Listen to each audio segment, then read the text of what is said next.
Last class was the lecture 1। हमने बस एक बार ऊपर ऊपर से कह लो कि देखा था कि व्हाट वाज इकोनॉमिक्स इन, जब वो स्टार्ट हुई थी क्लासिकल टाइम पे। इकोनॉमिक्स क्या था? मैनेजमेंट ऑफ हाउस होल्ड, ये देखा हमने। फिर इकोनॉमिक्स का यूज, फिर हम जैसे से हम सिविलाइजेशन का ग्रोथ होता है, इकोनॉमिक्स का यूज हाउस होल्ड से निकल के कमर्शियल, नेशनल, पूरे इंडिया पे आ जाता है। तो फिर इकोनॉमिक्स की दो ब्रांचेस 1936 में इंडिया की टू ब्रांचेस बना दी गई थी। आफ्टर वर्ल्ड वॉर, जब बहुत ही there was a great depression, जब इकोनॉमी बिल्कुल डाउन हो गई थी, तब उसके दो पार्ट्स कर दिए गए, माइक्रो एंड मैक्रो। तो we are starting micro economics. उसमें चैप्टर 1 आया था, that was theory of demand. Chapter 1 introduction to economics है, वो हम लेटर ऑन करेंगे नंबर 2 पे। ये बात हुई थी लास्ट क्लास में। And we had started demand chapter. Demand का मीनिंग क्या था, याद है सबको? क्या था डिमांड का मीनिंग? डिमांड में बेटा 3 वर्ड्स थे। Yes, Sir, desire for a commodity. तो लाउड बोलेंगे। Desire for a commodity when you can afford to buy it and are hmm, willing to spend money. Okay. And third, Readiness Readiness. to spend money. And are हाँ, तो 3 words they are 3 words, combination of 3 words. When you have a wishful thinking to have something, second, yes, second, you have sufficient money, means you have purchasing power. Third, readiness to spend. Yes, all 3 words together make one demand. All 3 words together make one demand. So that's why whenever you have to use the word demand, you have to use all these 3 words or single word demanded. Demanded by A. Car is demanded by A. It means A की visual thinking भी है, A ready भी है, और sufficient money भी है उसके पास, सब कुछ है उसके पास। ठीक है। सो जब डिमांड की बात आएगी तो उसमें तीनों वर्ड्स आएंगे। अब हम प्रॉपर डिमांड चैप्टर को स्टार्ट करते हैं। कल हमने वैसे किया था कि डिमांड के मीनिंग क्या है, फैक्टर्स क्या है, हमने ऊपर ऊपर से समझा था इसको। अब एक वर्ड फेमस डेफिनेशन है बेटा, किसकी? Ferguson. According to Ferguson, demand क्या है? डिमांड एक डिफरेंट क्वांटिटीज को बोला जाता है। डिमांड का मीनिंग एक क्वांटिटी नहीं, different quantities. Because daily price change होती है, जब प्राइस चेंज होती है तो हम डिमांड भी चेंज करते हैं। आज आई थिंक मैंगोज की डिमांड कम है, लेकिन आफ्टर 1 मंथ देखिएगा मैंगो का प्राइस डाउन आ जाएगा, तो मैंगो डिमांड बढ़ेगी। तो डिफरेंट प्राइस पे डिफरेंट डिमांड होती है। तो demand refers to different quantities, किसकी? Of a commodity that a consumer is, willing and ready to buy. हाँ, एबल का मीनिंग उसकी क्या आ गई? Purchasing power. उसके पास क्या आ गई? Purchasing power. Willing, is willing for that. Ready, वो रेडी भी है, स्पेंड मनी। वो तीनों वर्ड्स आ गए। बट आगे से हम ये तीनों वर्ड यूज नहीं करेंगे। बट जब आप डेफिनेशन लिखोगे एक बार, तो उसमें यूज करोगे।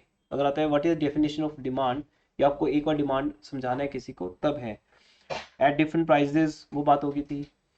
During a period of time, it mean हम ये बात अप्रैल की कर रहे हैं या मई की बात कर रहे हैं। जब टाइम चेंज होगा तो डिमांड भी चेंज होगी, क्लाइमेट चेंज हो जाएगा।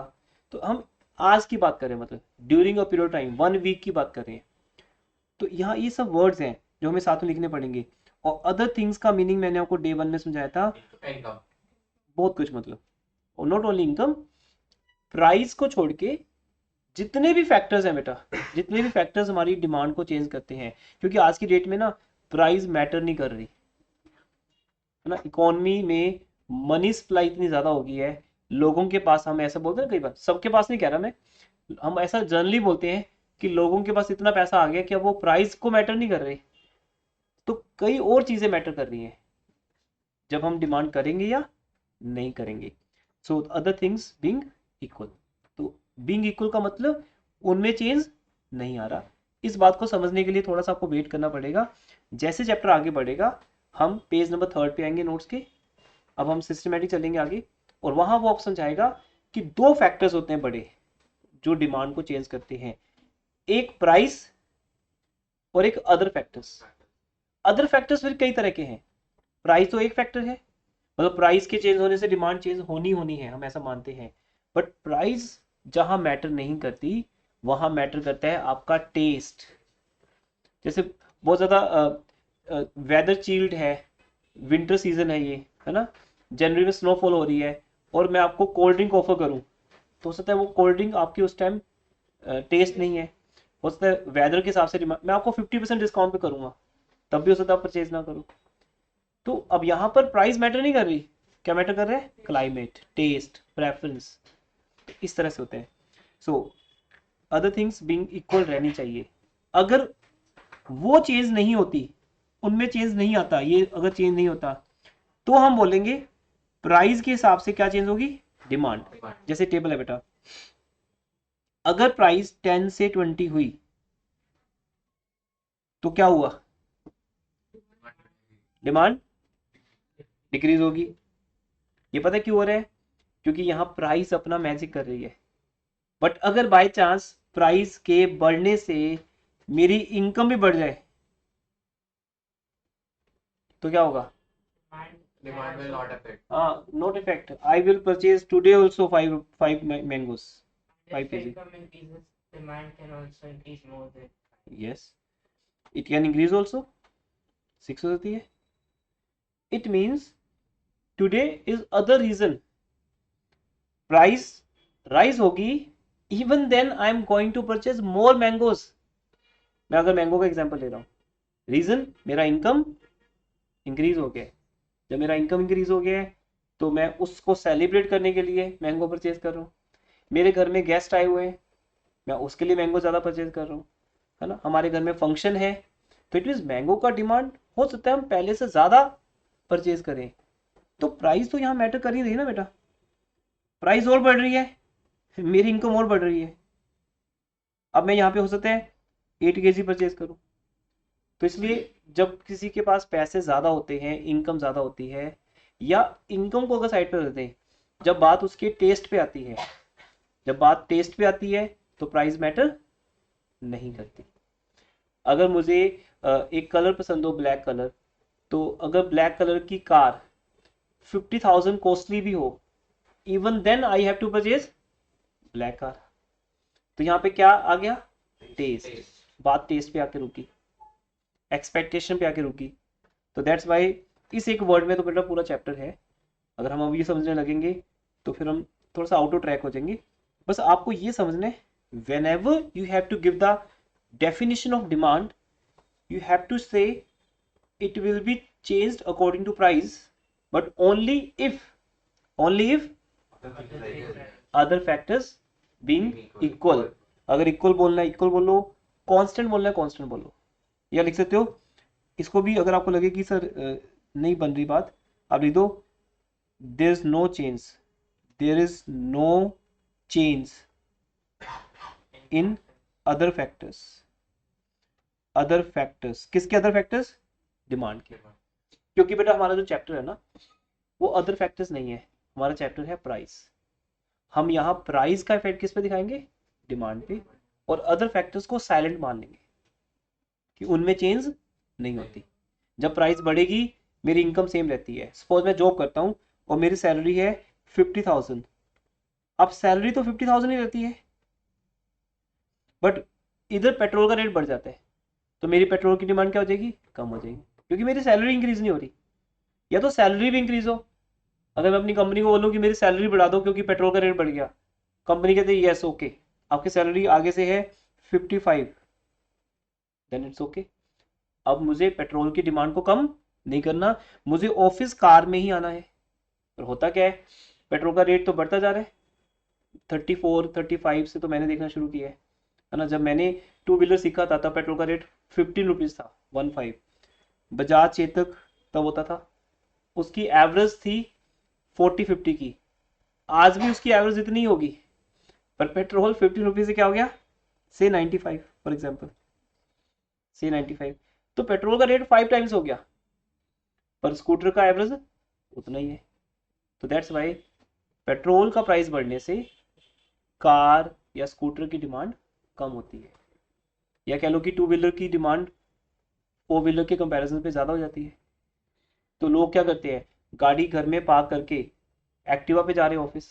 रीज़न, पेट्रोल का रेट बढ़ गया, सैलरी बढ़ नहीं रही। तो दैट्स बेटा, आज के बाद ये फिक्स हो गया हमारे बीच में, जब हम डिमांड का डेफिनेशन देंगे तो हम ये जरूर बोलेंगे अदर फैक्टर्स रिमेनिंग कांस्टेंट। तभी हम ये बोल सकते हैं, क्या बोल सकते हैं, प्राइस के बढ़ने से डिमांड कम होगी और प्राइस के कम होने से डिमांड बढ़ेगी।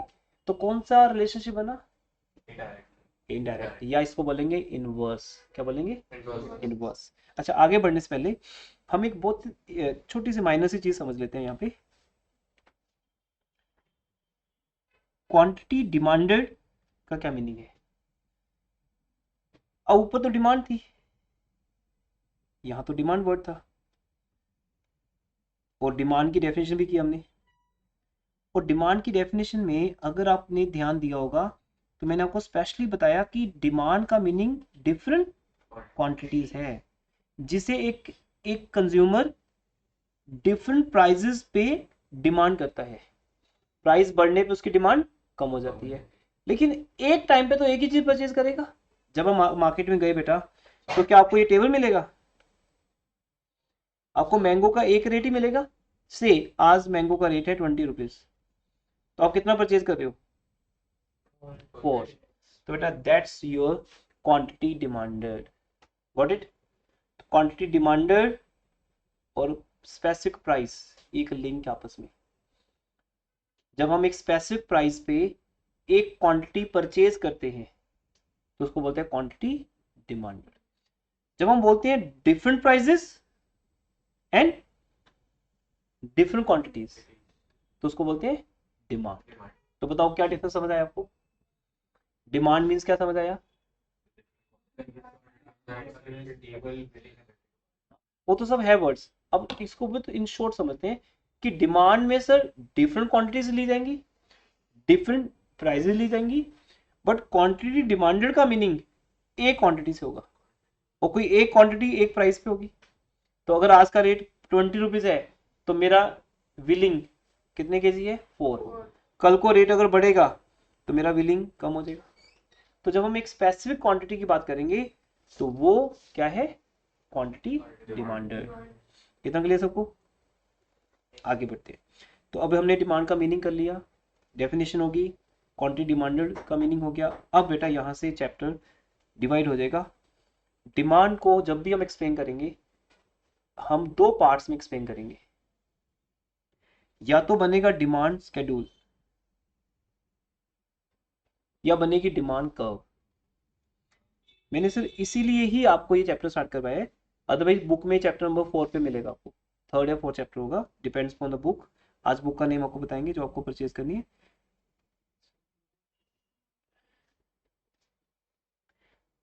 डिमांड कर्व मीन्स हम इकोनॉमिक्स में जब अपनी कोई बात समझाते हैं ना बेटा, तब या तो हम टेबल बनाते हैं, जैसे आपको एक क्रिकेट मैच देखते हो तो क्रिकेट मैच का एक ग्राफ बना होता है, या तो वो अपनी पूरे मैच को ग्राफ के थ्रू समझाते हैं, या वो एक टेबल बना सकते हैं।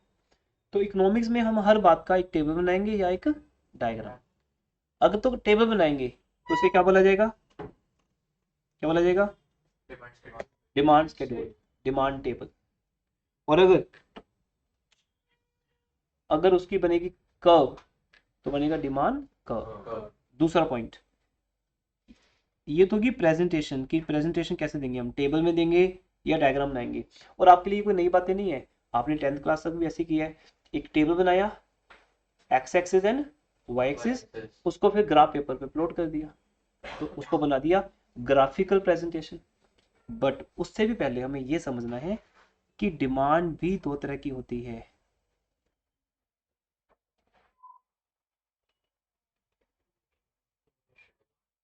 Individual demand and market demand. Individual या मार्केट, क्या मीनिंग समझोगे, मेरे बताने से पहले आपका क्या मीनिंग है बेटा। हाँ, इंडिविजुअल डिमांड होगी, जैसे हम लोग का कोई डिमांड है उसके हिसाब से एक पर्सन की, एक पर्सन की डिमांड पे और मार्केट डिमांड, जैसे कि अब मार्केट में हम लोग कुछ नहीं जा रहे, उसका डिमांड अभी क्या चल रहा है? नहीं नहीं नहीं ऐसा तो नहीं। जैसे हम लोग अभी कोई कंपनी से सामान ले रहे हैं, हाँ। तो उसका डिमांड कितना है? नहीं नहीं, थोड़ा और एलेबरेट करना पड़ेगा इसको। So certain इंडस्ट्री में एक एरिया की पॉपुलेशन की डिमांड क्या है? यस, एक सर्टेन एरिया की पॉपुलेशन की डिमांड क्या है, मींस अगर सपोज ये बेटा एरिया है, इसको हम बोलते हैं सेक्टर 20। इस 20 सेक्टर में तुम एक बायर हो, यू आर ए बायर, तुम एक बायर हो। अब मैं आपसे पूछता हूं कि आज तुम्हारी मैंगो को लेके क्या डिमांड है। जब मैं एक कंज्यूमर से बात करता हूं तो वो है इंडिविजुअल डिमांड, है ना। जैसे मैंने कहा था आपकी टूथपेस्ट में नमक है क्या, जब आपके सामने कोई माइक लेके ऐसे आ जाए तो इट मीन वो आपकी बात कर रहा है। तो बोलो बाकी सबको पूछो ना, मेरे पीछे क्यों पड़े हो। बोले हमने आपसे जानना है आपकी टूथपेस्ट में है या नहीं, बाकी सबसे बाद में देखेंगे। तो जब वो आपकी बात कर रहे हैं तो यू आर ए इंडिविजुअल। फिर उस एरिया में जितने लोग भी थे उन सबकी डिमांड को अगर हम ऐड कर ले वो क्या बन जाएगी, मार्केट डिमांड। तो एक सिंपल सी बात होगी बेटा, इंडिविजुअल डिमांड का मतलब एक कंज्यूमर, एक सिंगल कंज्यूमर, और मार्केट डिमांड का मीनिंग ऑल कंज्यूमर्स। लार्ज नहीं, लार्ज का तो कोई डेफिनेशन हुआ नहीं कोई, all consumers in a market. लेकिन वो मार्केट का एरिया स्पेसिफिक है, क्यों मैं 20 सेक्टर का मार्केट बोल रहा हूँ तब भी चलेगा, मैं चंडीगढ़ की बात कर रहा हूँ तब भी चलेगा, मैं नॉर्थ की बात कर रहा हूँ तब भी चलेगा, बट पूरा इंडिया नहीं। अगर मैं बोल दूं पूरी इंडिया की डिमांड क्या है तो बोलो सर ये बात कुछ ज्यादा होगी, ये क्या बन गई, मैक्रो, ये मैक्रो बन गई। लेकिन उसमें मार्केट डिमांड ही कहते हैं उस समय भी। हाँ तो मार्केट, तो वो मैक्रो में, लेकिन उसको मार्केट डिमांड ही कहते हैं। नहीं उसको एग्रीगेट डिमांड बोलते हैं बेटा। जब आप +2 में इकोनॉमिक्स को पढ़ोगे तो वहां मैक्रो इकोनॉमिक्स आएगी, है ना। इसी ब्रांच को चेंज कर दिया जाएगा, माइक्रो का क्या हो जाएगा, macro.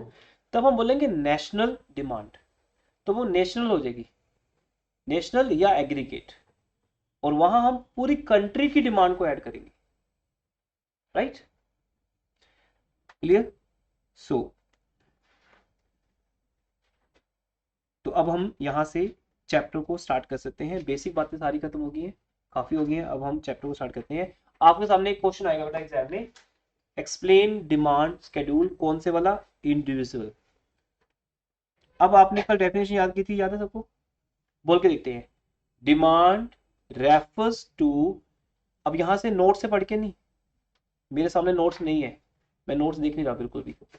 Demand refers to various quantities, various quantities of a commodity, commodity एक है, of a commodity demanded by a consumer। इस by a consumer को अंडरलाइन कर लो दिमाग में, मैंने बोला by a consumer, तो बन गई individual demand at different prices during a given period of time, during a period of time, पीछे अदर फैक्टर्स रिमेनिंग कॉन्स्टेंट, क्योंकि अदर फैक्टर्स जिंदा हो गए ना और वो बोलने लगे तो प्राइस का इफेक्ट नहीं लगेगा। जब आप बोलोगे मेरे पास बहुत पैसे है तो फिर प्राइस मैटर नहीं करती। पेट्रोल का रेट जब 100 होगा तब भी लोग गाड़ी चला रहे हैं, आप देख लेना जब 200 रुपये रेट हो जाएगा पेट्रोल का 5 साल बाद 10 साल बाद तब भी कार चलेगी। रीजन, लोगों की इनकम बढ़ती जाएगी। आज अगर आपकी फीस 30,000 हो तो 10 साल बाद कितनी फीस होगी इकोनॉमिक्स की, बढ़ जाएगी।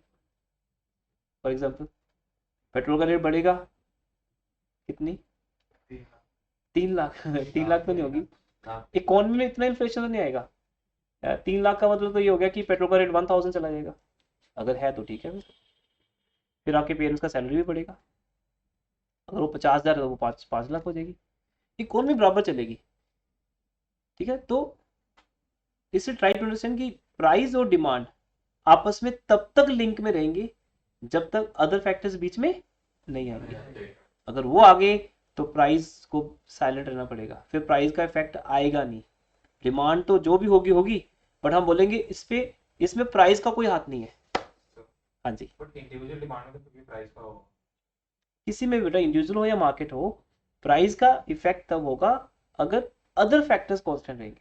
आज हम वहां तक पहुंचते हैं पहले। और सर अगर किसी की इनकम डिक्रीज होगी, हाँ ओके, किसी का इनकम डिक्रीज हो गया, ठीक है, कॉन्स्टेंटली डिक्रीज हो, कम ही होती जा रही है, ठीक है, कम होती जा रही है। पार्ट प्ले करेगा प्राइस। प्राइस तो अलग चीज़ है। जैसे अगर किसी का प्राइस 100 रुपीज़ है और उसकी डिमांड उस 100 रुपीज़ के ऊपर 10 kg है, अब आपकी इनकम कम हो रही है, प्राइस अभी भी 100 है। अब बताओ, अब क्या अब आप 10 kg परचेज कर सकते हो? कितना करोगे? 9 या 8 या 7? अब बताओ, प्राइस ने अपना कुछ किया? प्राइस का इफेक्ट लगा? नहीं लगा।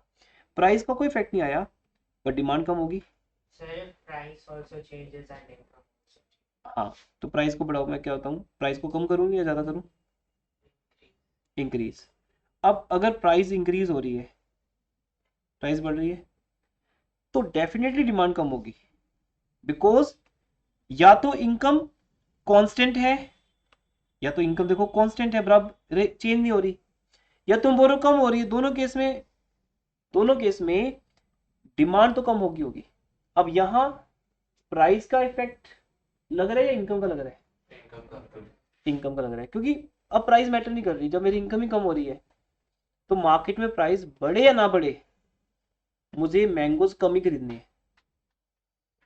तो ट्राई टू अंडरस्टैंड प्रैक्टिकली। जब इसको चीज़ों को देखोगे तो वहां तो एक सिचुएशन सामने आती है। जब हम प्रैक्टिकली चलते हैं तो हम अजम्पशन बेस चलते हैं।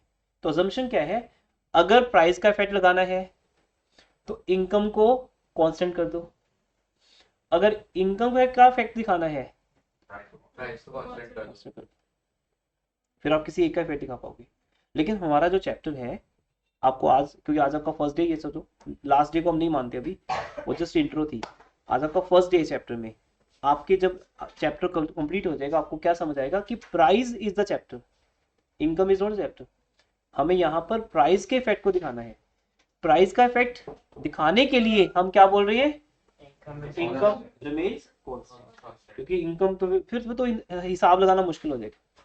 फिर ये कहना कि प्राइस के बढ़ने से डिमांड कम होगी, ये इम्पॉसिबल ही हो जाएगा। क्योंकि एक पर्सन कहेगा सर नहीं, मेरी डिमांड तो नहीं होती कम, क्योंकि मेरे पास बहुत पैसे हैं। प्राइस के बढ़ने से डिमांड कम हो रही है, ये टेबल तभी सही माना जाएगा एक अजम्पशन बेस कि अदर फैक्टर्स में नहीं कांस्टेंट। उसमें इनकम बड़े वाला फैक्टर है, बट और भी है, तो मुझे वहां तक अभी चलने दो। अब ये जो लिखा है बेटा, ये तो आपको सबको समझ आई गया कि डिमांड स्केड्यूल क्या दिखा रहा है? इनवर्स रिलेशनशिप किसके बीच में? Price and demand. बट अभी तक हमने स्केड्यूल मीनिंग का नहीं देखा। क्या कि ठीक है, इंडिविजुअल तो समझ आ गया। इंडिविजुअल का मीनिंग क्या है? A consumer.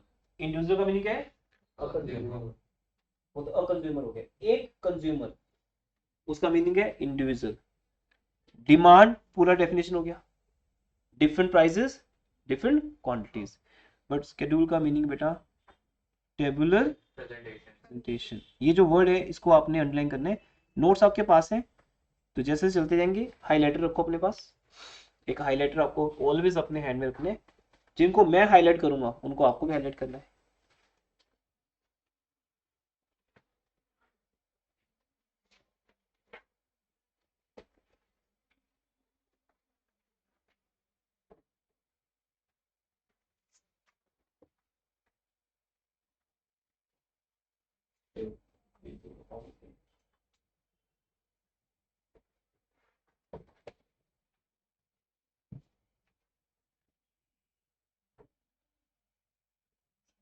सो बाकी सबके नोट्स में है ना?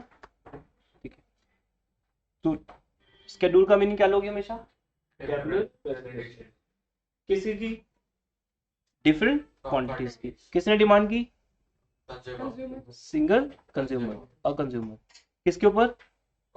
Eight different prices. कॉमोडिटी तो है एट डिफरेंट प्राइस।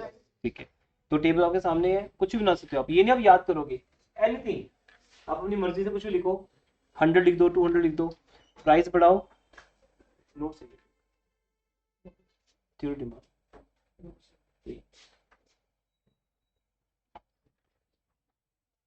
टेबल कैसे मर्जी बनाए आप। ये अगर आपको इंक्रीज करना है तो ये आपको डिक्रीज करना है। इसका रिवर्स टेबल बन सकता है। रिवर्स टेबल कैसे बनेगा? चलिए मैं प्राइस को अब कम करता हूँ। अगर प्राइस 40 रुपीज है तो मैक्सिमम प्राइस है ये, तो ये डिमांड क्या होगी 1 या 2। अगर प्राइस कम होती जाएगी डिमांड बढ़ती जाएगी। मतलब एनीथिंग यू कैन राइट, बस आपको फॉलो क्या करना है, इनवर्स रिलेशनशिप। क्योंकि ऐसा नहीं हो सकता कि प्राइस बढ़ने पे डिमांड बढ़े, ऐसा होगा आगे जाके होगा, फिर हम उसको बोलेंगे एक्सेप्शंस। क्या बोलेंगे? एक्सेप्शंस। ये बताओ डायमंड की प्राइस ज्यादा है कम है? डिमांड है उसकी, यस सर। बहुत डिमांड है, तो वो है एक्सेप्शंस। कौन लोग खरीदते हैं? पागल लोग। क्यों? क्यों? Show off, yes that's good word, इसलिए पागल बोला, ठीक है, शो ऑफ करने के लिए। अगर मैं अपने सारे फिंगर्स में डायमंड रिंग्स पहन के आ जाऊं, बोलो बेटा ये जो डायमंड है, ठीक है ना, ये जो डायमंड है ये 10 करोड़ का है, शो ऑफ है। इससे हो क्या गया? क्या मैं ज्यादा अच्छा टीच कर रहा हूँ? तो जितनी भी महंगी चीजें खरीदी जाती हैं, चाहे वो लग्जरियस कार्स हो, 50 लाख से ऊपर की कार हो, है ना, या डायमंड हो, या कोई भी चीज जो शो ऑफ है, ये तो छोड़ो, फिर भी हम यूज करते हैं। एक पर्सन 200 करोड़ की पेंटिंग खरीदता है, तो फिर करना क्या है उसने उस पेंटिंग का? उस पेंटिंग को वॉल पे लगा दिया, बस उस पर्सन का नेम पूरे वर्ल्ड में रिनोन्ड हो जाएगा, क्योंकि उसने 200 करोड़ की पेंटिंग खरीदी। तो ये है एक्सेप्शंस टू दिस प्रिंसिपल। जितनी प्राइस ज्यादा होगी उतनी डिमांड ज्यादा है। डायमंड की डिमांड होने का मीनिंग एक ही है बेटा, कि उसका प्राइस ज्यादा है। नहीं तो सिल्वर रिंग पहन लेते आप, सिल्वर की डिमांड डायमंड के कंपैरिजन पे कम है। आपका कोई ड्रीम नहीं होगा कि मेरे पास सिल्वर की रिंग हो जाए। डायमंड को लेके सबका ड्रीम होता है, क्योंकि उसका प्राइस ज्यादा होने से शो ऑफ होता है। हमारी एक एक इमेज बनती है सोसाइटी के अंदर जब हम डायमंड वियर करते हैं, राइट, और कुछ नहीं है। जितने भी कॉस्टली मोबाइल्स परचेज करते हैं, अगर उसका कोई यूज आपके लिए नहीं है, आप 1 लाख के मोबाइल पे भी व्हाट्सएप चला रहे होगा, ठीक है, यूट्यूब चला रहे हो और फोन कर रहे हो, तो वो तो 10,000 के मोबाइल पे भी हो सकता है। इसलिए याद रखिएगा, प्राइस और डिमांड में कौन सा रिलेशन दिखाना है? इनवर्स। पॉजिटिव मत दिखा देना। ये आपकी मर्जी है, प्राइस को बढ़ाओ या प्राइस को कम करो, ये आपका चॉइस है। आगे बढ़ते हैं। ये मैंने एक्सप्लेन कर दिया टेबल को बेटा, क्योंकि जब टेबल बनेगा इकोनॉमिक्स में, ये चैप्टर तभी आपको करवाया जा रहा है पहले कि आपको समझाएगा कि टेबल कैसे बनता है, टेबल को कैसे बोलते हैं।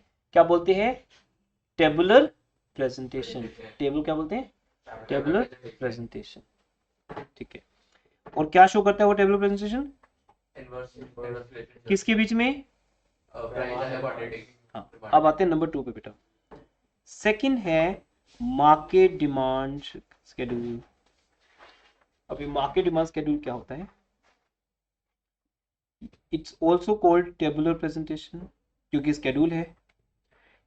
जहां ये वर्ड लग गया, ये आपका अकेला चैप्टर नहीं है, ऐसे बैक टू बैक 6 चैप्टर्स आएंगे जहां हम टेबल बनाएंगे, और टेबल को हमेशा क्या बोलेंगे?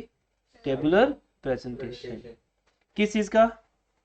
डिफरेंट क्वांटिटीज का, डिमांडेड बाय, ये स्पेस है यहाँ पे, ठीक है, by all the consumers, by all the consumers. तो अंडरलाइन करने बेटा आपको इसे, बाय ऑल द कंज्यूमर्स।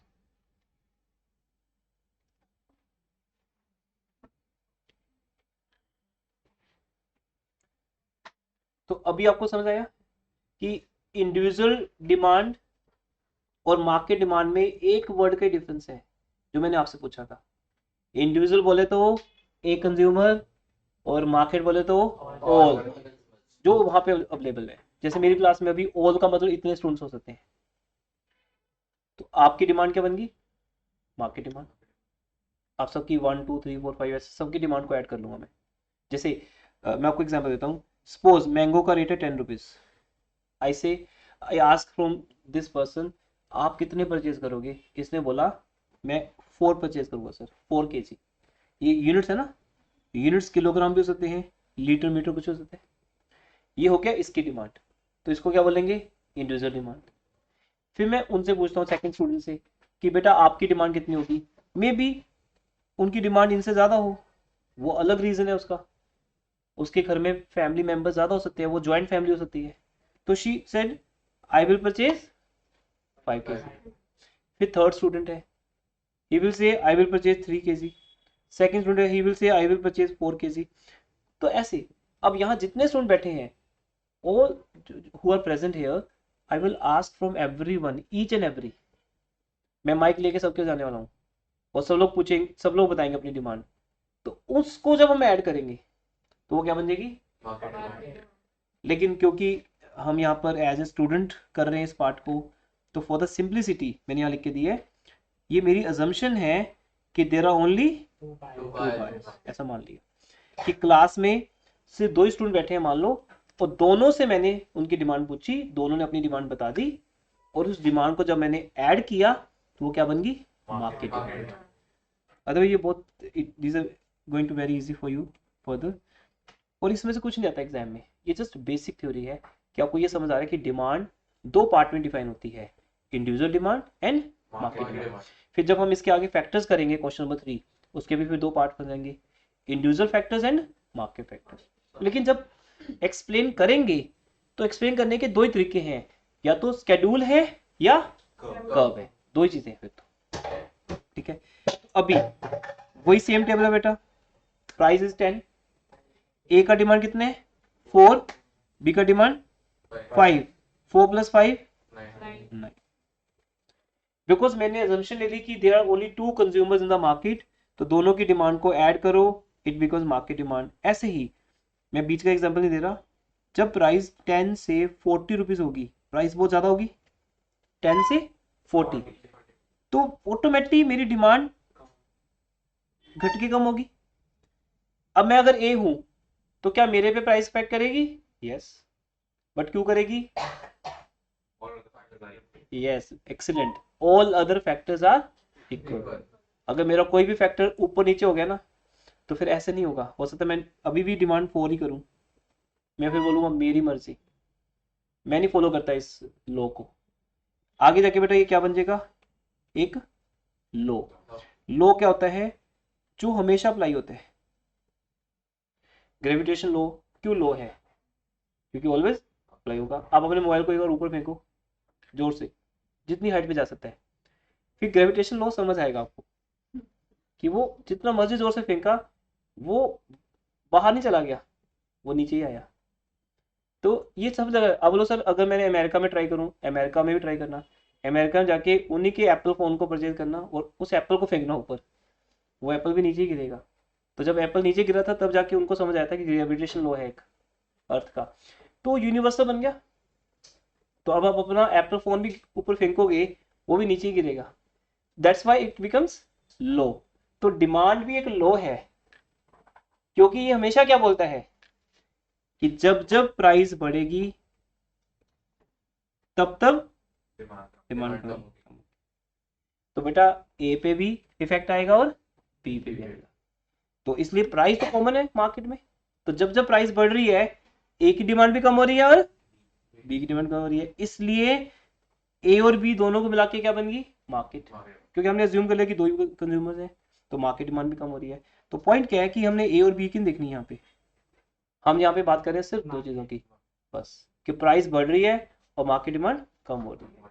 फिर मार्केट में 2 कंज्यूमर्स हो, 20 हो, 200 हो, 2000 हो, डिपेंड करता है, ठीक है। तो 20 सेक्टर में 4-5 हज़ार लोग तो होंगे जो मैंगो खरीदते होंगे, तो सबकी डिमांड को ऐड कर दो तो आ जाएगी सेक्टर 20 में मैंगोज की डिमांड क्या है, फिर सेक्टर 8 में डिमांड क्या है, ऐसे फिर हमें मार्केट वाइज देखना पड़ता है। जब तक हम एक स्पेसिफिक मार्केट की बात कर रहे हैं, चाहे वो सेक्टर वाइज या चंडीगढ़ वाइज या नॉर्थ ईस्ट वाइज, वो माइक्रो इकोनॉमिक्स है। जब हम पूरी कंट्री को बोल देंगे तो वो क्या बन जाएगी, तब वो मैक्रो बनेगी।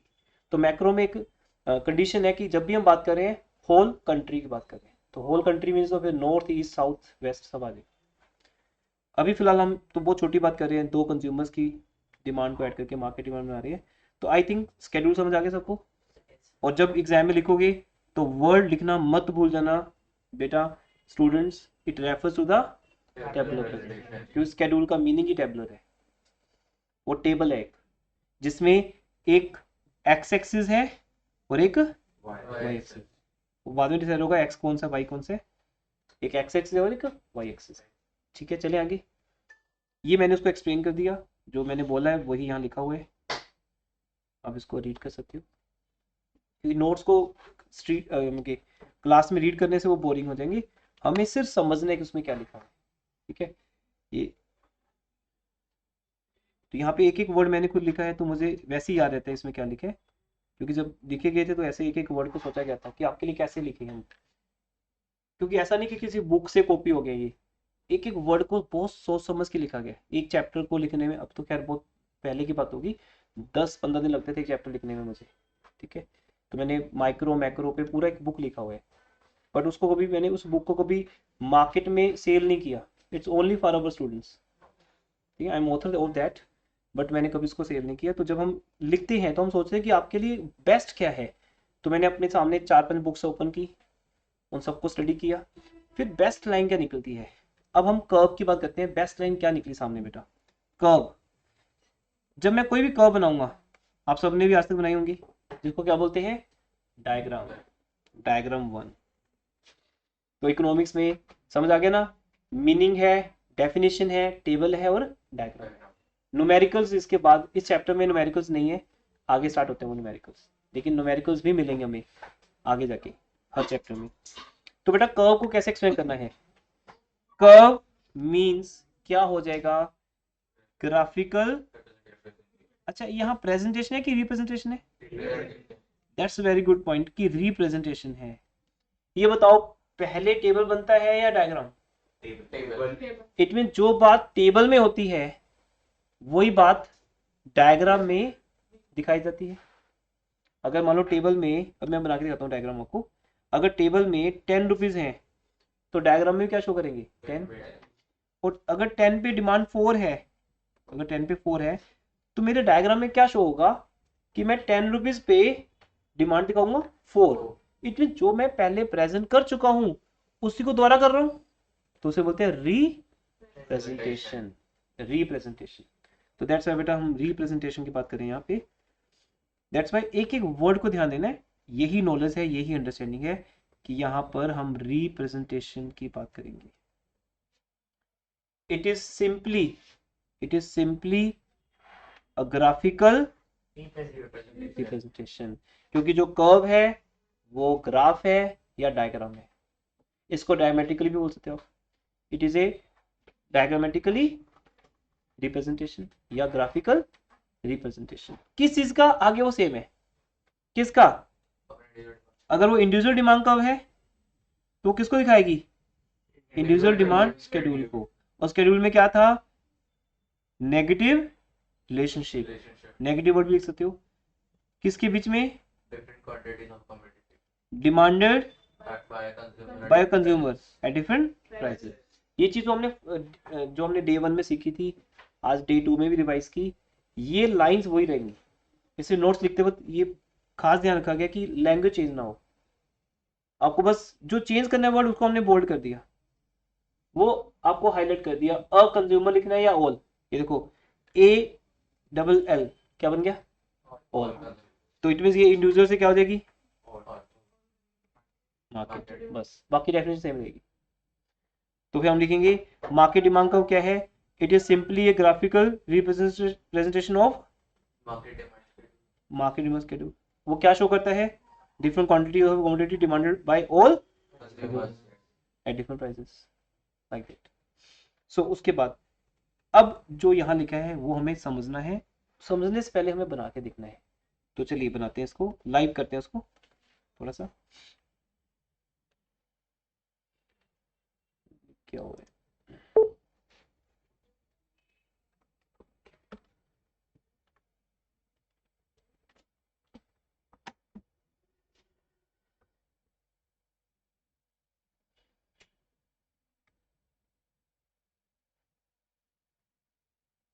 ये कोई ऑटो फंक्शन चल रहा है बेटा, समझ आ रहा है कुछ, क्या करूं, मैं उसमें भी हो रहा है, मैंने किया था ये वैसे फर्स्ट टाइम देख रहा हूँ मैं। कीबोर्ड कुछ ऑटो फंक्शन हो रहा है ये, पहले तो कभी हुआ नहीं। लैपटॉप का कीबोर्ड तो नहीं करेंगे। कीबोर्ड मे बी वो एक, हाँ मे बी ये यस यस वही हो रहा है। वही हो रहा है।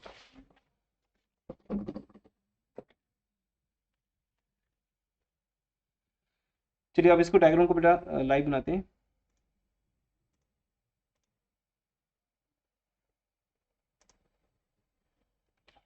अब हम कोई भी कर्व बनाएंगे। अब आप अपने इकोनॉमिक्स के फर्स्ट चैप्टर का फर्स्ट डायग्राम देखने जा रहे हो, कैसे बनता है ये। कुछ चीज़ें कॉमन रहेंगी हर चैप्टर में जो आज हम बात करेंगे। माइक्रो में टोटल 12 चैप्टर्स आएंगे। हर चैप्टर में कर्व, डायग्राम, न्यूमेरिकल्स, हम हर चीज़ काफ़ी वास्ट है अपने आप में। वैसे इकोनॉमिक्स में माइक्रो इकोनॉमिक्स भी इनफ थी सिलेबस में, बट अभी स्टैट्स अलग पोर्शन है, उसका अपना अलग सिलेबस है। तो ओवरऑल माइक्रो और स्टैट्स का सिलेबस अकाउंट से भी ज़्यादा हो जाता है। टुगेदर 2 टीचर्स वर्क करेंगे वैसे भी इसके ऊपर, तभी सिलेबस खत्म होगा, और है भी दोनों डिफरेंट ब्रांचेस। लेकिन जब हम माइक्रोम की बात कर रहे हैं, दैट इज़ माई कंसर्न, हम जब भी कर्व बनाएंगे बेटा किसी भी चैप्टर में, ये बताने की जरूरत नहीं है कि 2 एक्सिस है हमारे पास, X axis and Y axis. हम सिर्फ पॉजिटिव बात कर रहे हैं, अदरवाइज तो ये हो गया ग्राफ पेपर। ये कौन सा होता है, क्या बोलते हैं इसको, नेगेटिव क्वाड्रेंट, एक्स एक्सिस का। और ये कौन सा है,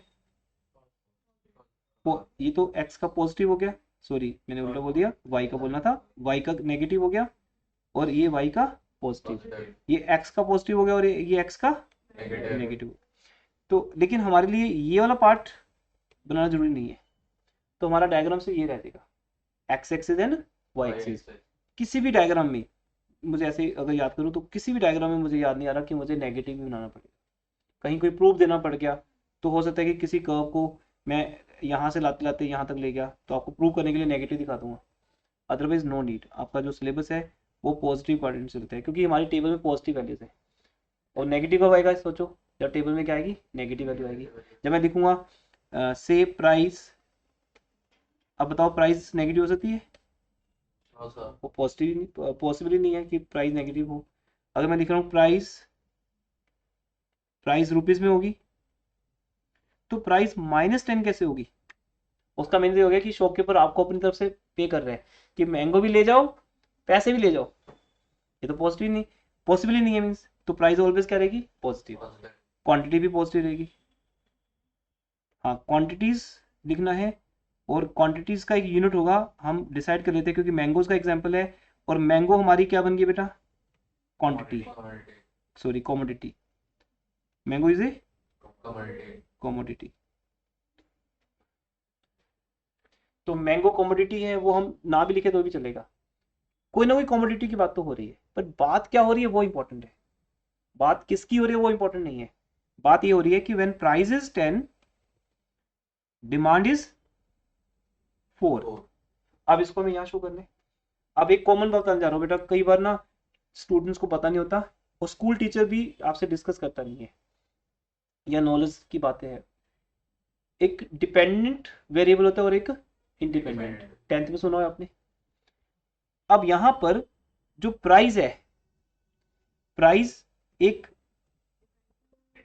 इंडिपेंडेंट वेरिएबल है जिसे मैं लूंगा X axis, sorry Y axis पे, और जो डिमांड है क्या है, डिपेंडेंट, किस पे लूंगा मैं, एक्सिस, राइट। अब जब हम थ्योरी पढ़ेंगे, क्या ये बात ठीक है, बिल्कुल यहां से रीड करते हैं। अब यहां पे हम लिखते हैं demand of the commodity is measured on, it is measured on x axis and price is on y axis, o y या y axis। ठीक है, अब एक एक लाइन आगे बढ़ेगी, मैं आपको एक्सप्लेन करता जाऊंगा। पहले यहाँ आइए। अब सपोज आपको पता है स्केल होता है, स्केल की हेल्प से हम करते हैं, तो साथ में स्केल रखिएगा। डिमांड को 1, जैसे 1 सेंटीमीटर ले लो, 1 2 3, अब मैंने आइडिया से लिख दिया, ठीक है। आप स्केल की हेल्प से बनाएंगे डायग्राम हमेशा, जब भी बनाएंगे 1 2 3 4 5। ग्राफ पेपर बनाने की नीड नहीं है, सिंपल नोटबुक्स पे आंसर शीट पे बनेगा जब आपको टेस्ट में आंसर शीट दी जाएगी।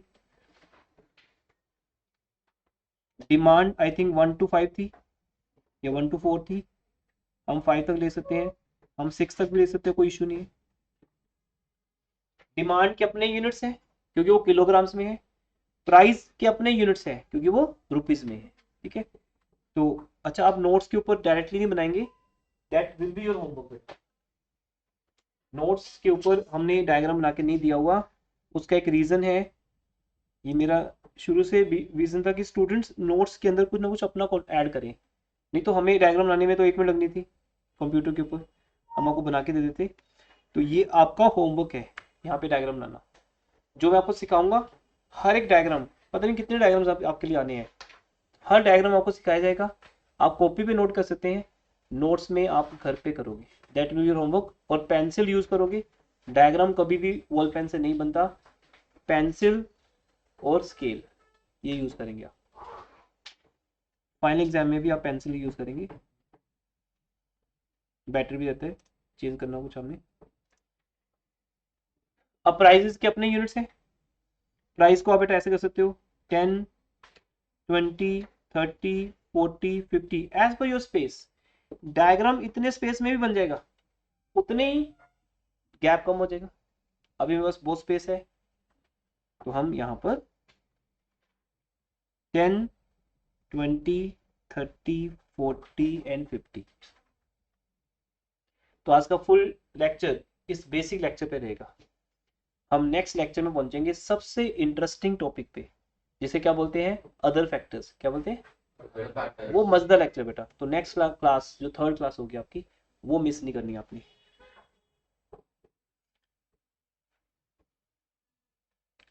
तो आज जो भी स्टूडेंट एब्सेंट हैं, जिन्होंने बात की हुई है पहले से कि आज क्लास नहीं लगा पाएंगे, वो लोग रिकॉर्डिंग देख के ही आएंगे नेक्स्ट क्लास में।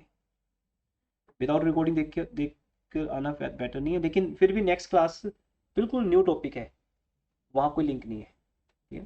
तो इकोनॉमिक्स में चल जाता है, अकाउंट्स में प्रॉब्लम आती है।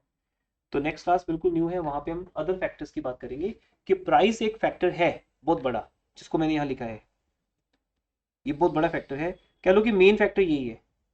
हम सबसे पहले प्राइस पूछते हैं, तो अगर आपको मैं बोलता हूँ कि ट्यूशन फीस 3 लाख है, तो वहीं पे बात खत्म हो जाती, प्राइस ही आपको सूट नहीं करती। आप अपने आप से तो बाद में पूछते कि तुम्हारी इनकम है या नहीं, तुम्हारी इनकम अगर होती भी शायद तब भी तुम ना कर देते कि सर पैसे तो है हमारे पास, लेकिन 3 लाख तो ज्यादा नहीं हो गया। तो वो प्राइस सबसे पहले देखते हैं हम, गाड़ी परचेज करने जाते हैं पहले क्या पूछते हैं, प्राइस, और वो भी आपसे पूछते हैं बजट।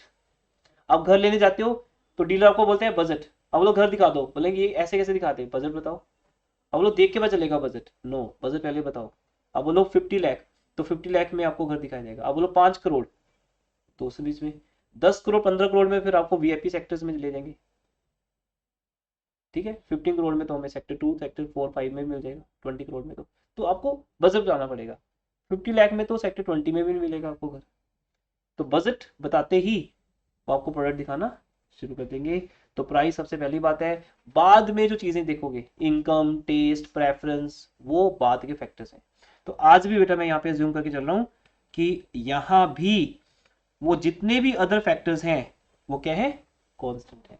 क्वेश्चन आना ही उसके ऊपर है, अदर फैक्टर्स पे वो क्या है, अगर वो चेंज होते हैं तो उससे क्या फर्क पड़ेगा, वो सब बातें नेक्स्ट क्लास में समझाई जाएंगी। तो नेक्स्ट क्लास मिस नहीं करोगे कोई भी।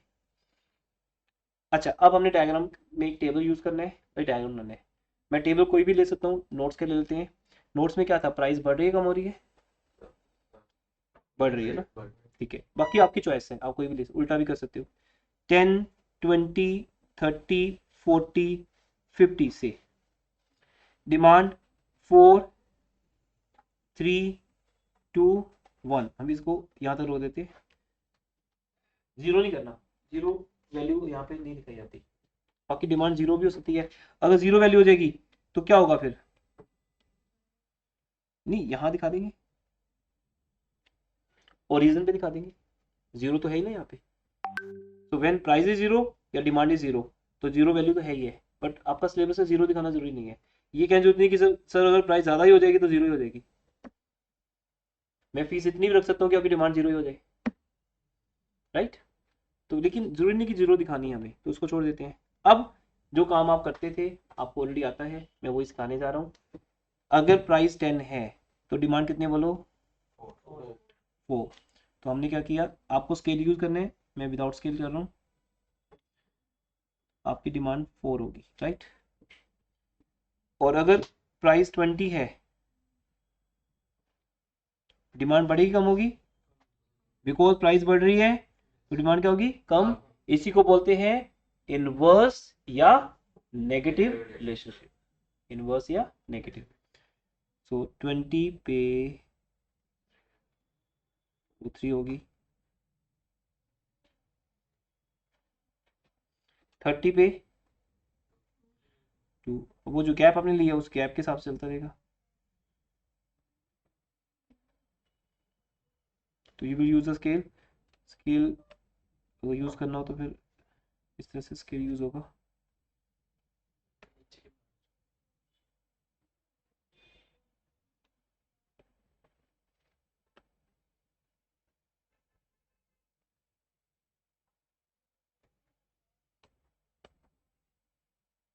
ठीक है, एंड देन लास्ट इज 40, 40 पे 1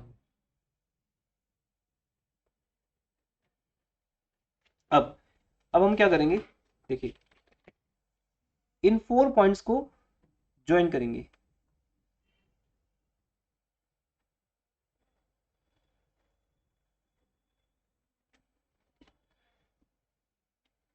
इनको ज्वाइन करते ही हमारे पास एक डिमांड कर्व मिल जाएगी हमें, D D, D D is a demand curve, इसका नाम डी डी रखा जाता है, स्टैंडर्ड है। डीसी भी लिख सकते थे हम, डी डी, डिमांड कर्व। तो D D is a demand curve, इसका नाम डी डी ही रहेगा। अच्छा, ये 4 पॉइंट्स को मर्ज करके बनी है। से पहला पॉइंट क्या था, 10 पे कितना था, 4, ए, सेकंड बी, सी, सेकंड डी। और डिमांड का भी डी डी है तो वो अलग बात है, यहाँ पे हम पॉइंट्स लिख सकते हैं ए बी सी डी, या नहीं भी लिखो तब भी चलेगा। तो वो क्या शो कर रहे हैं पॉइंट्स, कि हर बार जब भी प्राइस बढ़ती है आपकी डिमांड कम हो जाती है। अगर मुझे यहाँ पर बहुत ज्यादा स्टूडेंट्स लाने हो, मेरे पास बहुत इजी फंड है। आप अगर चाहते हो कि सर हमारे बैच में 50-60 स्टूडेंट्स आ जाएं, मुझे सिर्फ क्या करना होगा, प्राइस कम करनी होगी। मैं प्राइस इतनी कम कर लूंगा कि everyone can afford. I can say कि मैं आपको पूरा साल 10,000 में टीच करूंगा, तो प्राइस कम होगी। नाउ एवरीवन, अभी जिसके पास पैसे हैं, जिसके पास नहीं है, ये इतनी कम प्राइस हो जाएगी पूरे साल के लिए कि एवरीवन कैन अफोर्ड इट। मैं और प्राइस कम कर दूंगा और डिमांड बढ़ेगी। समझ पा रहे हो, ये तो फंडा है ही है। हमें अपनी रेपुटेशन के बेस पे स्टूडेंट्स इंक्रीज करने हैं या प्राइस के बेस पे करने हैं, दोनों चीजें हैं। तो ये चैप्टर सिखा रहा है प्राइस कम करते चलो, डिमांड बढ़ती जाएगी। हर कंपनी आज की डेट में यही कर रही है, प्राइस कम कर रही है, क्वालिटी गिरा रही है, लेकिन क्वालिटी भी तो कम कर रही है ना। ठीक है, आपको खाना अगर 50 रुपीज पर प्लेट मिले तो क्वालिटी तो नहीं होगी ना, पर बिकेगा बहुत ज्यादा। रोड पे खड़े हो जाते हैं लोग कई बार कार में सामान रख के, और 50 रुपीज 100 रुपीज में पूरा प्लेट, अनलिमिटेड बफे, जितना मर्जी खा लो, कोई एक पर्सन कितना खा लेगा।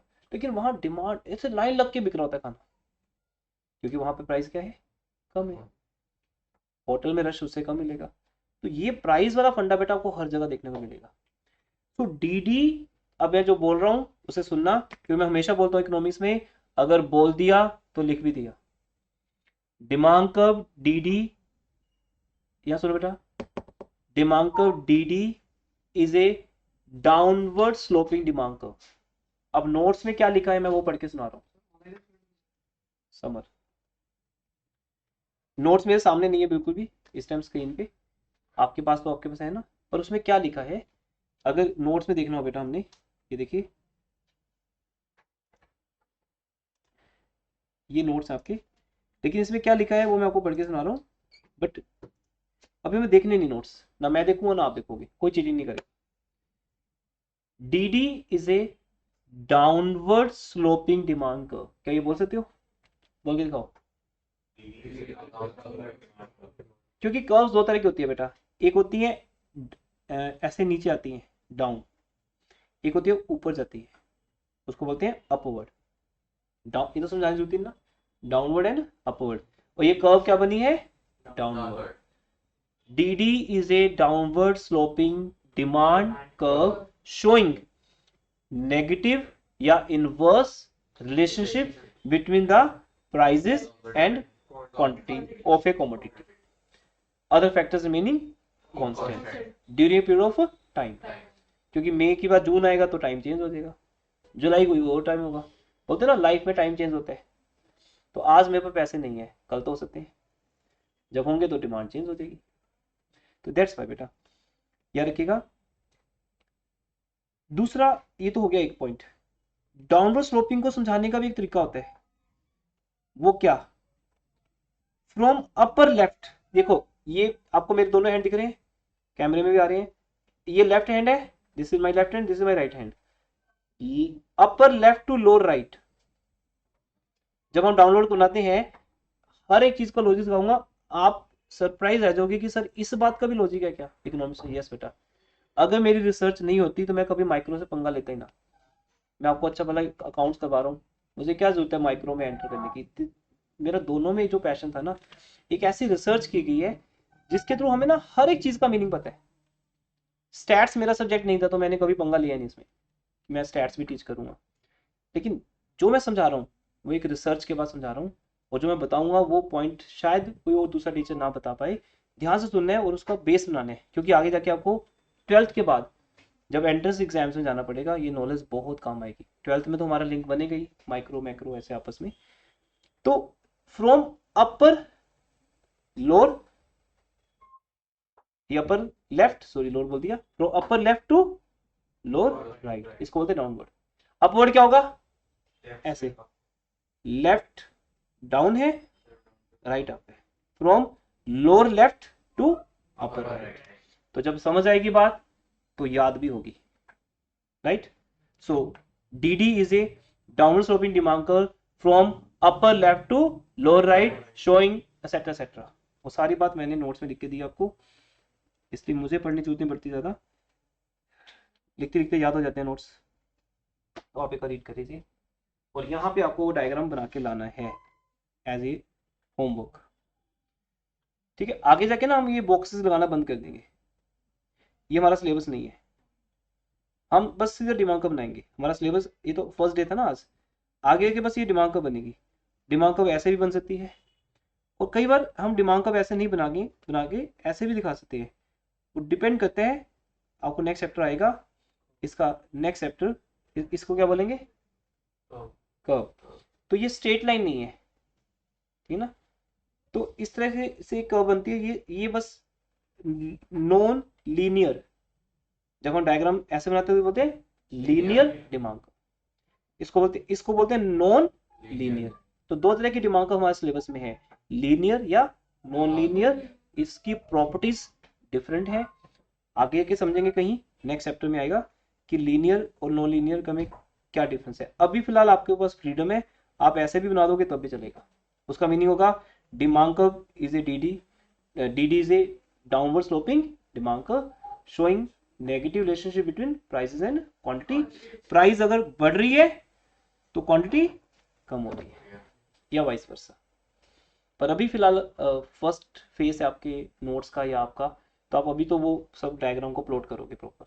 लास्ट पॉइंट आज का, मार्केट डिमांड कर्व क्या है। अब आई थिंक बिना पढ़े कुछ ना कुछ हमें आता है, पढ़ना नहीं नोट्स को।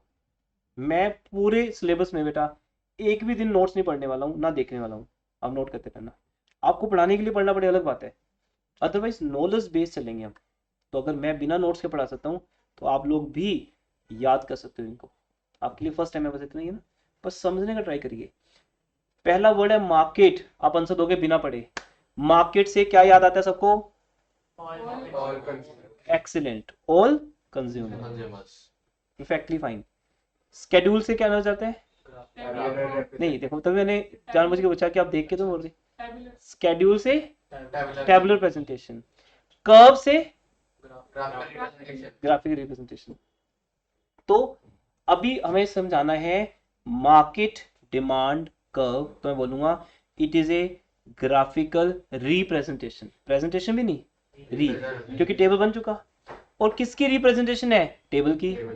So market demand curve is a graphical representation of market demand schedule. आगे तो वही सब, आगे वही बोलना है, आगे का म्यूजिक सेम है।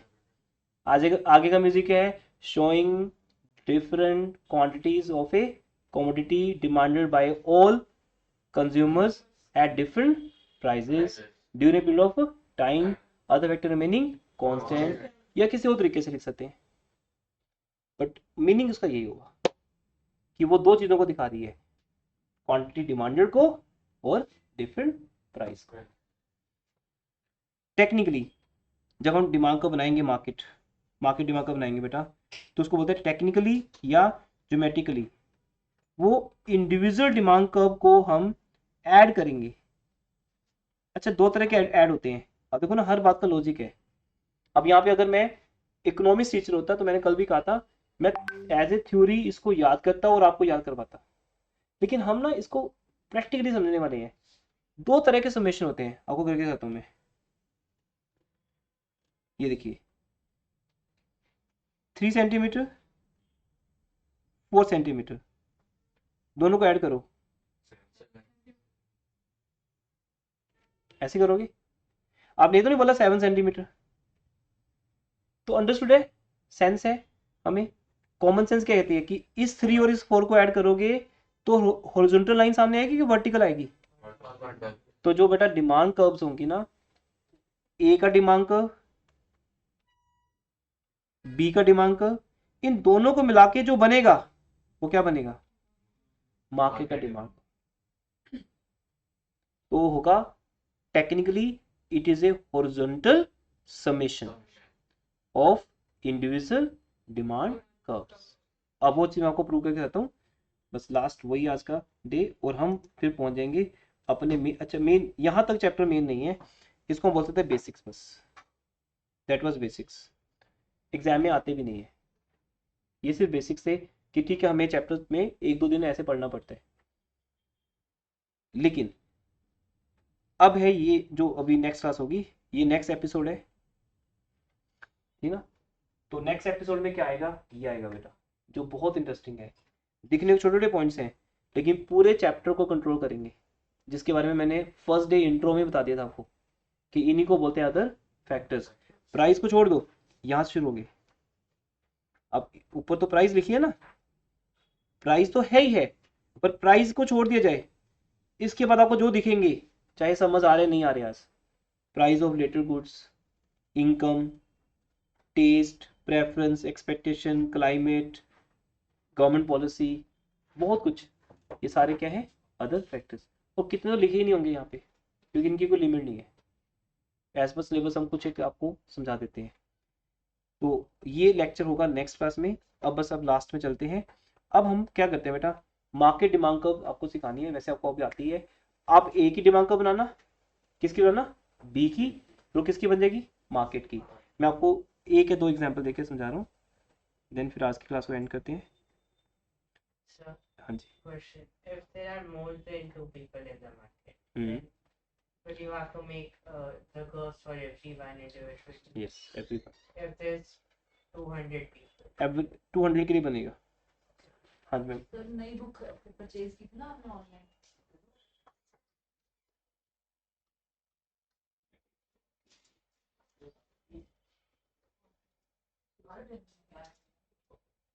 आपका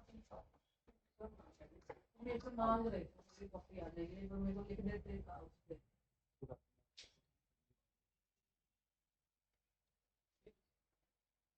मेरे को चाहिए।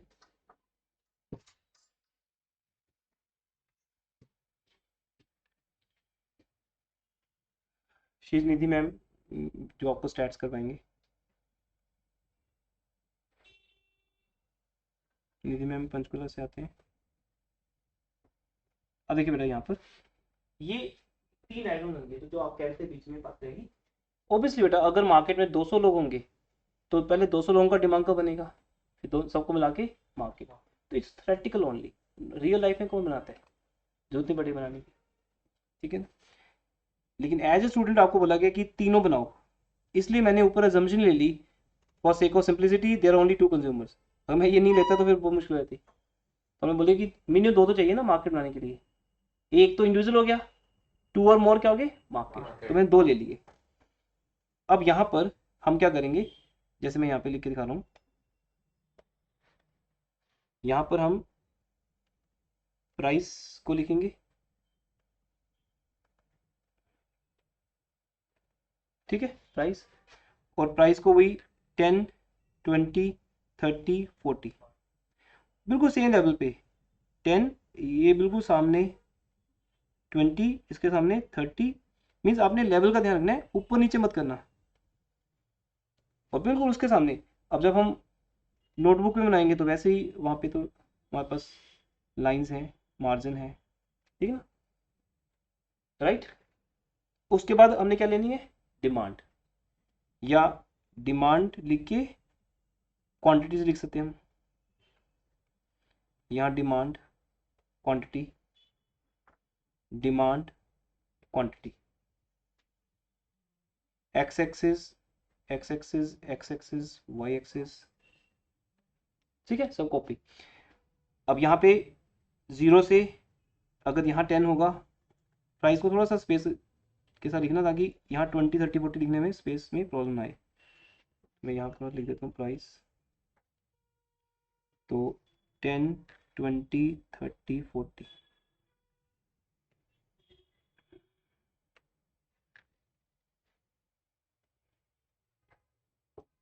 तो फर्स्ट डे ये थोड़ा सा लेवल्स वर्क है, उसके बाद चैप्टर इंटरेस्टिंग हो जाएगा और नॉलेजफुल हो जाएगा, फिर सिर्फ समझने की बात रह जाएगी, इस तरह से कर लेंगे। तो ये होमवर्क है, आप सबके नोट्स पे बना होना चाहिए, ठीक है, जब आप परसों आएंगे तो ये बना के लेके आएंगे। अब सपोज ए की डिमांड क्या है, नोट्स में देखते हैं।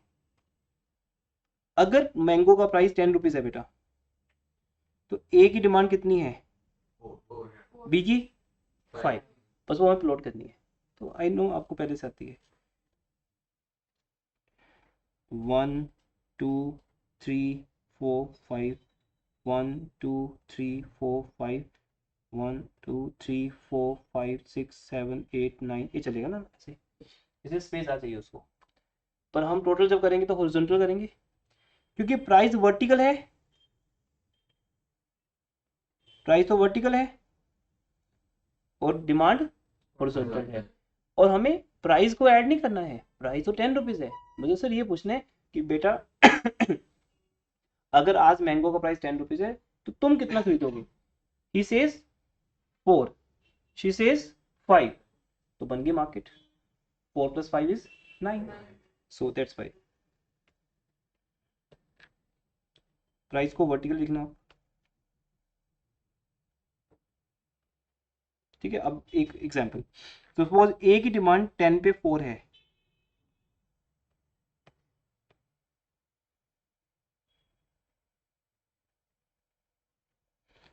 तो बी की डिमांड 10 पे 5 है, तो बिल्कुल लेवल सेम। अभी तो मैं रफली बना रहा हूँ, आप स्केल के हिसाब से बनाएंगे तो बिल्कुल सेम लेवल बनेगा। तो मार्केट की डिमांड 10, 4 + 5 9 होगी in this way. One more example, 20 पे बी की डिमांड कम हो जाएगी, ए की डिमांड कम हो जाएगी, सॉरी, तो हम इसको बोलेंगे एज डिमांड कर्व। यहाँ पे जो बन के निकलेगी वो क्या आएगी, एज डिमांड कर्व। थोड़ा ऊपर लिखना क्योंकि बीच में आ जाएगी, नहीं मैटर, बीज डिमांड कर्व, तो यहाँ क्या आएगी, मार्केट डिमांड। तो आपके पास जो भी बुक्स होंगी उसमें बना भी होगा ये सब कुछ, आपको एक बार प्रैक्टिस करने के लिए दिया है, एज डिमांड कर्व। अब सपोज दो एग्जांपल लेते हैं, ठीक है, टाइम हो गया। तो यहाँ पर 4, यहाँ 20 पे 7,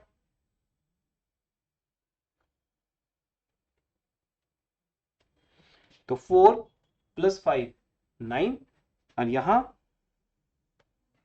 3 + 4 = 7, 4 + 5 = 9, और हम कैसे ऐड कर रहे हैं? हॉरिजॉन्टली, वर्टिकली ऐड नहीं कर रहे, हॉरिजॉन्टली ऐड कर रहे हैं। अब इन सबको ऐड कर्व बना देंगे बेटा, एक ये कर्व बन गई, ऐसे बाकी पॉइंट्स भी बनेंगे। अभी मार्केट डिमांड कर्व फ्लैटर बनेगी, मतलब इस तरह से बनेगी। ये थोड़ी स्टीपर बनेगी, दो तरह की कर्व्स बनती है, स्टीपर एंड फ्लैटर। तो जैसे हम आगे बढ़ेंगे आपको सारे वर्ड्स एक एक करके समझ आ जाएंगे।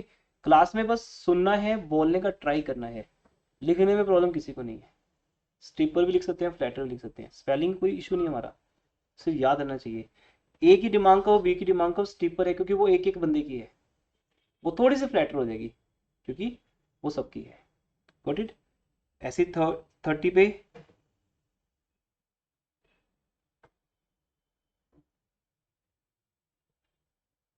तो जब डिमांड कर्व बनेगी तो सब पॉइंट्स को मिला के बनेगी। ओके, तो इस तरह से आपका ये पोर्शन खत्म होता है। तो फर्स्ट डे थोड़ा बोरिंग हो जाता है, इसलिए मैंने सिर्फ आपको उस दिन मीनिंग बताया और साथ में फैक्टर्स बताए। आज कंप्लीटली हमारे ये नोट्स के 2 पेज हो गए हैं। उसके बाद मैं आपको बुक बता रहा हूँ, इसलिए पहले चैप्टर हम नोट्स में से करेंगे, सेकेंड डे बुक का रहेगा। मीन्स जब हम नोट्स में से ओवर कर देंगे, I will open the book as a PDF form, यहाँ से दिखाऊंगा हमने क्या क्या कर लिया। जो चीज़ें बुक्स में एक्स्ट्रा होंगी वो बुक में से करेंगे। Then I will issue my worksheet, it will includes all type of objective questions जो आपको बताया अभी। ओके, ठीक है जी, फिर मिलते हैं नेक्स्ट क्लास में।